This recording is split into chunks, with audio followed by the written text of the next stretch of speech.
Negotiating repairs or a repair allowance is a sometimes difficult but necessary part of the residential real estate transaction process. Let me start by pointing out that there's customarily a termination option for the first 7 to 10 days of the contract process, sometimes longer under special circumstances, which is a negotiable period of time. During this time, the seller does not have to fix anything, and yet the buyer doesn't have to purchase the home.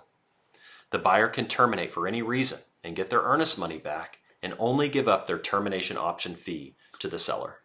So during the termination option, the buyer has the opportunity to do inspections and identify previously unknown safety issues or items in need of repair.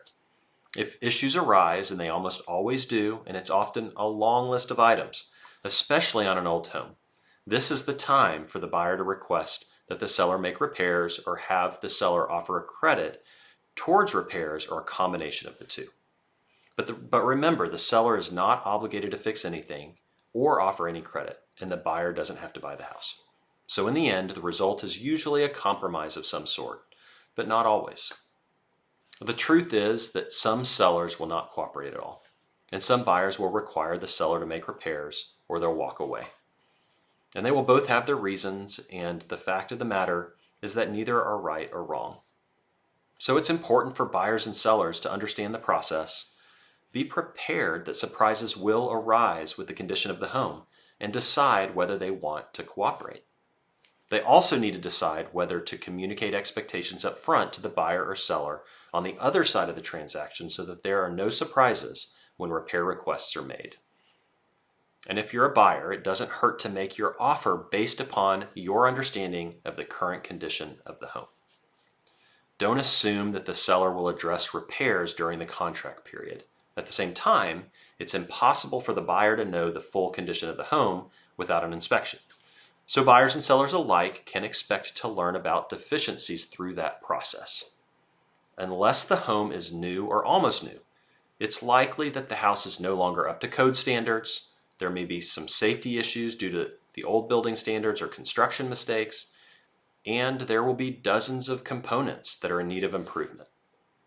There may also be major and unexpected items that come up, like a roof that needs to be replaced, or foundation or plumbing issues. My sincere advice is, when you get the inspection report, expect a long list of issues, and if something big comes up, don't panic. Most issues can be addressed. It's just a matter of time and money, and is certainly negotiable. It's common in my area to have buyers make reasonable repair requests for safety issues or major issues that come up related to the regular function of plumbing, electric, roof, structural, foundation, or mechanical features of the home. I've seen many sellers agree to, let's say, $500 to $2,500, sometimes more, in repairs or repair credits. That's a good baseline and largely depends on the market at that time. In a seller's market, it's customary for sellers to concede less and more, of course, in a buyer's market. I've seen much larger accommodations by sellers that were justified when big ticket items need repair, such as replacing the roof, HVAC system, water heater, pool equipment, electrical panels, or correcting a foundation issue, to name a few. Issues unknown upfront by the buyer and the seller.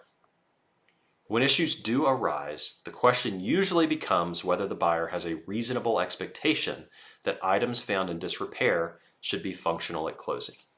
And there are hundreds of components in a home, so there's always something or many things in need of repair.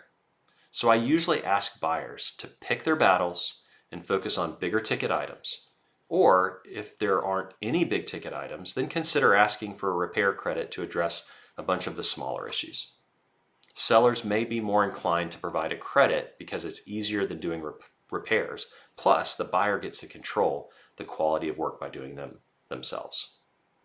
It is true that some buyers will try to hold sellers hostage by getting the home under contract and then trying to renegotiate the deal. And it is true that some sellers are unreasonable in refusing to make repairs or provide repair credits. Some sellers simply have an overinflated view of the value or condition of their home, or maybe they're just firm on their price with the current market condition. And frankly, sometimes sellers or a seller or buyers can't afford the repairs. On the flip side, some buyers are simply unreasonable with their repair requests. And some buyers are under the false impression that a seller is obligated to fix everything pointed out in an inspection.